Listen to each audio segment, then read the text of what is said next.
السلام علیکم دوستو آئیے آج ہم سنتے ہیں کہ آندھی کے وقت حضور صلی اللہ علیہ وسلم کیا طریقہ اپناتے تھے۔ تو آئیے ویڈیو شروع کرتے ہیں۔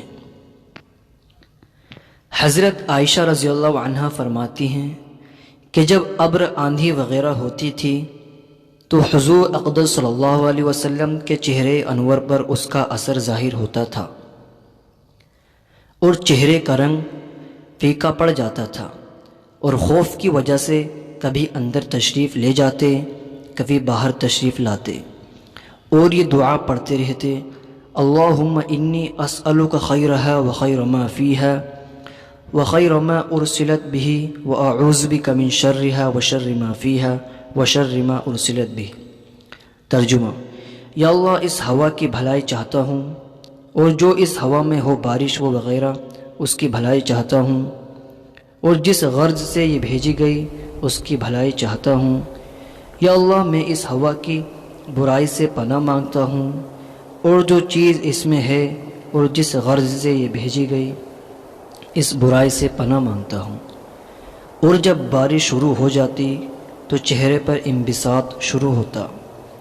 میں نے عرض کیا کہ یا رسول اللہ، سب لوگ جب ابر دیکھتے ہیں تو خوش ہوتے ہیں کہ بارش کے آثار معلوم ہوئے، مگر آپ پر ایک گرانی محسوس ہوتی ہے۔ حضور نے ارشاد فرمایا: عائشہ، مجھے اس کا کیا اطمینان ہے کہ اس میں عذاب نہ ہو۔ قوم عاد کو ہوا کے ساتھ ہی عذاب دیا گیا، اور وہ ابر کو دیکھ کر خوش ہوئے تھے کہ اس میں ابر ہمارے لیے پانی برسایا جائے گا، حالانکہ اس میں عذاب تھا۔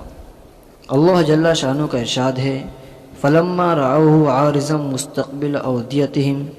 ترجمہ: ان لوگوں نے یعنی قوم عاد نے جب اس بادل کو اپنی وادیوں کے مقابل آتے دیکھا تو کہنے لگے یہ بادل تو ہم پر بارش برسانے والا ہے۔ ارشاد خداوندی ہوا کہ نہیں، برسنے والا نہیں، بلکہ یہ وہی عذاب ہے جس کی تم جلدی مچاتے تھے۔ اور نبی علیہ السلام سے کہتے تھے اگر تو سچا ہے تو ہم پر عذاب لا۔ ایک آندھی ہے جس میں دردناک عذاب ہے جو ہر چیز کو اپنے رب کے حکم سے ہلاک کر دے گی۔ چنانچہ وہ لوگ اس آندھی کی وجہ سے ایسے تباہ ہو گئے کہ بجز ان کے مکانات کے کچھ نہ دکھلائی دیتا تھا، اور ہم مجرموں کو اسی طرح سزا دیا کرتے ہیں۔ فائدہ یہ اللہ کے خوف کا حال اسی پاک ذات کا ہے جس کو سید الاولین و آخرین ہونا خود اس کے ارشاد سے سب کو معلوم ہے۔ خود کلام پاک میں ارشاد ہے کہ اللہ تعالیٰ ایسا نہ کرے کہ ان میں آپ کے ہوتے ہوئے ان کو عذاب دے۔ اس وعدہ خداوندی کے باوجود پھر بھی حضور اقدس صلی اللہ علیہ وسلم کے خوف الہی کا یہ حال تھا کہ ابر اور آندھی کو دیکھ کر پہلی قوموں کے عذاب یاد آ جاتے تھے۔ اسی کے ساتھ ایک نگاہ اپنے حال پر بھی کرنا ہے ہم لوگوں کو۔ ہم لوگ ہر وقت گناہوں میں مبتلا رہتے ہیں، اور زلزلوں اور دوسری قسم کے عذابوں کو دیکھ کر بجائے اس سے متاثر ہونے کے، توبہ استغفار، نماز وغیرہ میں مشغول ہونے کے، دوسری قسم کی لغو تحقیقات میں پڑ جاتے ہیں۔ دوستو، یہ تھا آندھی کے وقت حضور صلی اللہ علیہ وسلم کا طریقہ۔